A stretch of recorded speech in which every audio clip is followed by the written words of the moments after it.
ডাবগ্রাম ফুলবাড়ি নিয়েও একই রকম ভাবে ক্ষোভ প্রকাশ করলেন মমতা বন্দ্যোপাধ্যায়।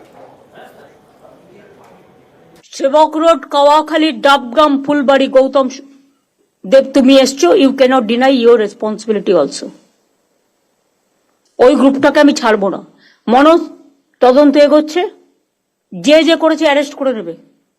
আমি কোনো কাউকে ক্ষমা করব না। আর সব জমিও রেস্টোর করবে। এ নয় যে পাকা বাড়ি করে দিল বলে তাকে ছেড়ে দিতে হবে, নো। এসজেডিএ কে দুর্নীতির আখড়া বলছেন শঙ্কর ঘোষ।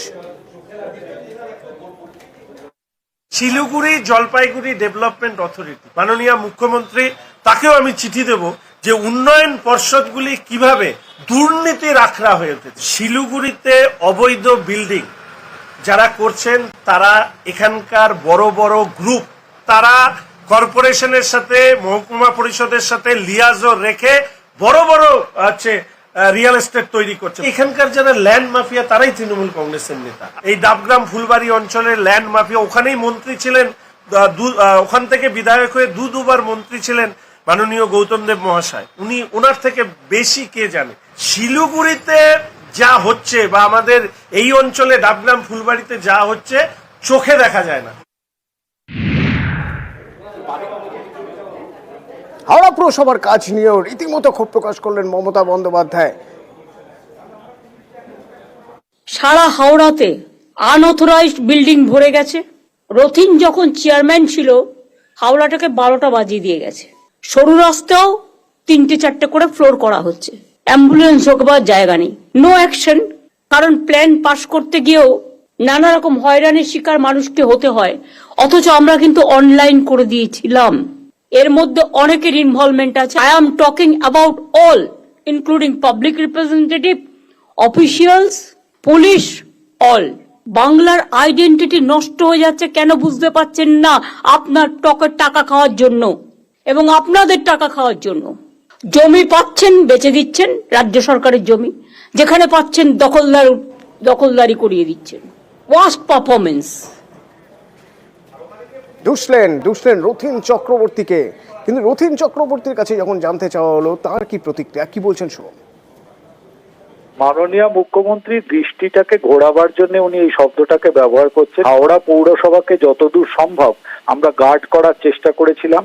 কারা কারা এটার সঙ্গে সংযুক্ত উনি ভালো করেই জানেন। প্রয়োজনে তদন্ত করে তাদের বিরুদ্ধে ব্যবস্থা নিলে আমি সব থেকে খুশি হব। অভিযোগ তো সবকিছুই তোলা যায়। আজকে তো পশ্চিমবঙ্গে বহু সরকারি বিল্ডিংই তো বেআইনি রয়েছে, সেগুলোকেই তাহলে আগে তদন্ত করে দেখা হোক। টাকার বিনিময়ে সরকারি জমি বেদখলের অভিযোগ এবং সেখানে তদন্ত করতে হবে, তদন্তের নির্দেশ দিলেন মমতা বন্দ্যোপাধ্যায়। সরব বিজেপিও। টাকার বিনিময়ে পুরসভার বহু জমি বেদখল হয়ে যাচ্ছে, সরকারি সম্পত্তি নষ্ট হয়ে যাচ্ছে। আমি হাওড়া পুলিশকে বলবো একটা তদন্ত করার জন্য, এবং চিফ সেক্রেটারিকে আমি অর্ডার দিচ্ছি। সেখানে যদি রাম শাম যদু মধু যেই হোক, ইভেন আমিও যদি হই, আমাকেও ছাড়বেন না। আমি জানতে চাই না কে দখল করেছে, কিভাবে করেছে, পেছনে কারা গ্যাং আপ করেছে এবং কিভাবে এগুলো হয়েছে, আমি এসব জানতে চাই। সরকারি সম্পত্তি কারো ব্যক্তিগত সম্পত্তি নয়। লোভ বেড়ে যাচ্ছে, লোভটাকে কমাতে হবে। সব বেআইনি নির্মাণ তৃণমূল করেছে, কথা কেউ বলছে না।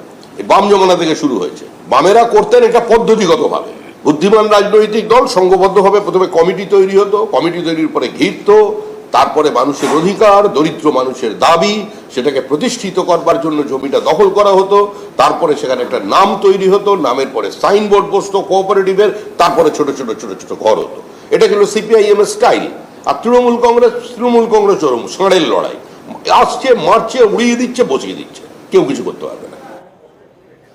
দীঘা, হলদিয়া একাধিক ডেভেলপমেন্ট অথরিটির কাজে ক্ষুব্ধ মুখ্যমন্ত্রী, প্রয়োজনে ভেঙে দেওয়ার নির্দেশ।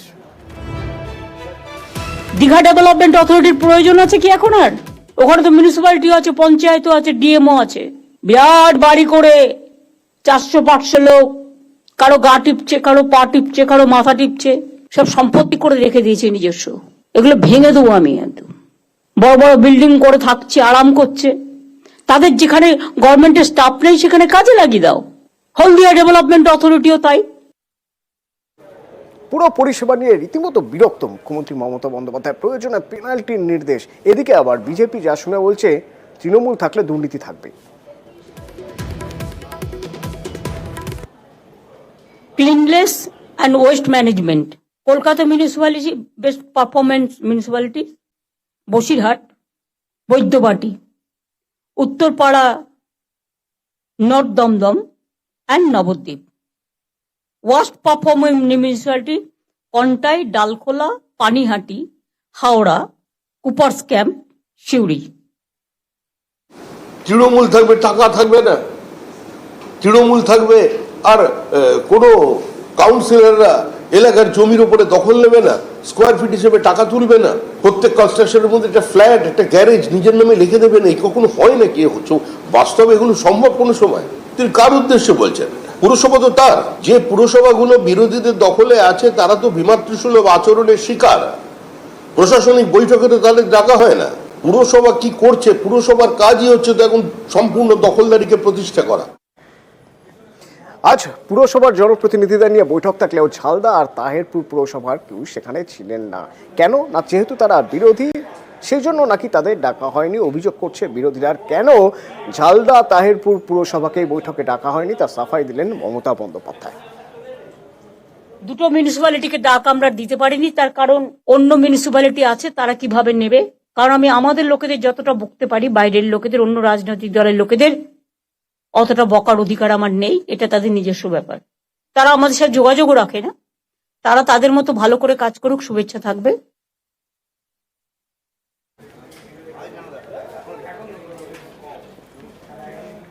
এদিকে নেপাল মাহাতোর দাবি যে কোনো মতেই এই দুই পুরসভাকে বাদ দিয়ে বৈঠক করা শোভনীয় নয়। এটা উন্নয়নের সংক্রান্ত মিটিং, তাতে তাহেরপুর এবং ঝালদা এই দুটোকেই বাদ দেওয়া কোনো মতেই শোভনীয় তো নয়ই। ঝালদার মানুষকে কিন্তু বঞ্চিত করলেন মুখ্যমন্ত্রী। আমরা এটা ভালো চোখে দেখছি না। এর বিরুদ্ধে কিন্তু আমরা জোরালো প্রতিবাদ করব। তৃণমূলের সুপ্রিমো তিনি নিজেই স্বীকৃতি দিচ্ছেন না যে এটা তৃণমূলের বোর্ড নয়। সেক্ষেত্রে যারা বোর্ডে আছে তারাকে ভাবতে হবে এরপর যে তারা তাহলে কিভাবে ঝালদা আগামী দিনে চালাবে। লিলুয়ায় সরকারি জমি নিয়ে জালিয়াতি দখল করে নেওয়া হলো। কিভাবে না, দাগ নাম্বার বদল করে।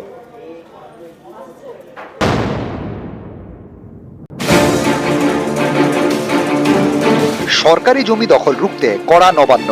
এরই মাঝে চাঞ্চল্যকর ঘটনা হাওড়া লিলুয়ায়। এখানকার বীরপাড়ায় প্রায় 5 কাঠা সরকারি জমি দখল, তাও আবার দাগ ও খতিয়ান নম্বর জাল করে। সরকারি জমি দখল করে চলছে জলা জমি ভরাট। কলকাতা প্রিঞ্জাপোল সোসাইটি, এই বেসরকারি সংস্থা সম্প্রতি বালি জগাছা ভূমি ও ভূমি রাজস্ব দপ্তরে একটি চিঠি লেখে। সেখানে দাবি করা হয় মিরপাড়ায় তাদের একটি জমি রয়েছে, সেই জমিতে তারা গোশালা করতে চায়। এর জন্য জলা জমি ভরাটের প্রয়োজন। চিঠিতে জমির দাগ এবং খতিয়ান নম্বর উল্লেখ করা হয়। সেই নথি নিউজ 18 বাংলার হাতে। সরকারি তথ্য অনুযায়ী বেসরকারি সংস্থাটি যে খতিয়ান নম্বর নিজের বলে দাবি করেছে সেটি আসলে সরকারি জমি। জমির দাগ নম্বর অন্য ব্যক্তির নামে। অভিযোগ, কোন রকম ভেরিফিকেশন না করে এই জমি ভরাটের অনুমতি দিয়ে দেন বালি জগাছার ভূমি ও ভূমি রাজস্ব দপ্তরের আধিকারিক। এভাবেই সরকারি জমি দখল করে বেসরকারি সংস্থা। তারপর 5 কাঠা জমি পাঁচিল দিয়ে ঘেরা হয়, শুরু হয় জলা জমি ভরাট। নিকাশি নালার উপর তৈরি হয় সংস্থার অফিস। এই সরকারি জমিতেই রয়েছে একটি অঙ্গনওয়াড়ি কেন্দ্র। জমি দখলের জেরে সেটিও বন্ধের মুখে। স্থানীয়দের অভিযোগ, এভাবেই জলা জমি ভরাট করে দেওয়ায় বর্ষায় জল জমবে, বাড়বে দুর্ভোগ।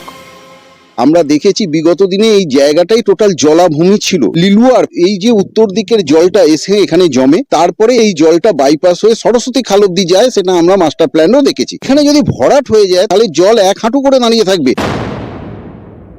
এই জমিটা নিয়ে এত সমস্যা জানি না কি ব্যাপার এখন ওদের ওখানে লোকালিটির মধ্যে, ঠিক আছে না, বাট জমি আপনার রেকর্ডেড, এটা আপনাদের অনেকদিন ধরে। হ্যাঁ, জমি অনেকদিন সরকারি জমি হবে কেন, কি মুশকিল।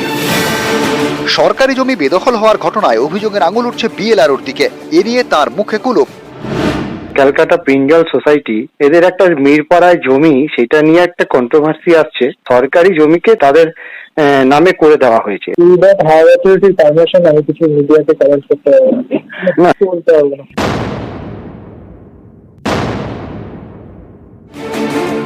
সোমবার সকালে সরকারি জমি দখলের খবর দেখায় নিউজ 18 বাংলা। এর কয়েক ঘন্টার মধ্যেই প্রশাসনিক তৎপরতা শুরু হয়।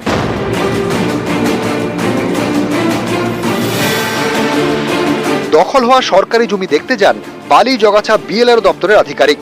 তারা স্বীকার করে নেন সরকারি জমি দখল হয়েছে। সেই জমি ফেরাতে উদ্যোগ নেন, টাঙানো হয় ব্যানার।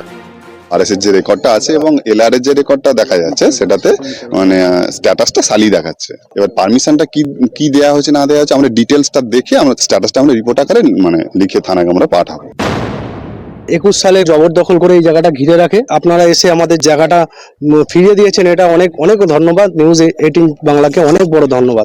আমরা সরকারের কাছে এটাই আবেদন করতে চাই, ছোট বাচ্চাদের স্কুলটা আর এবং আমাদের পুরনো যেরকম মাঠ এবং পার্ক ছিল, বাচ্চারা খেলতে আসে, এটা যেন আগামী দিনেও বজায় থাকে। এটা এখানে নিউজ 18 বাংলার খবরের জেরে অবশেষে নড়েচড়ে বসলো সরকার বা জেলা প্রশাসন। জেলা প্রশাসন বালি জগাছা ব্লক বিএলআরওর তরফ থেকে এই জমি পরিদর্শন এবং উদ্ধার করতে কার্যত হাত লাগালো। পুলিশের সাহায্য নিয়ে সেই জমিতে উপস্থিত হলেন খোদ বিএলআরও, যার বিরুদ্ধেই অভিযোগ উঠেছিল এই জমি বেসরকারির হাতে তুলে দেওয়ার জন্য। রাজু ভুইয়ার সঙ্গে দেবাশিস চক্রবর্তী, নিউজ 18 বাংলা, হাওড়া। পানিহাটিতে দিনে দুপুর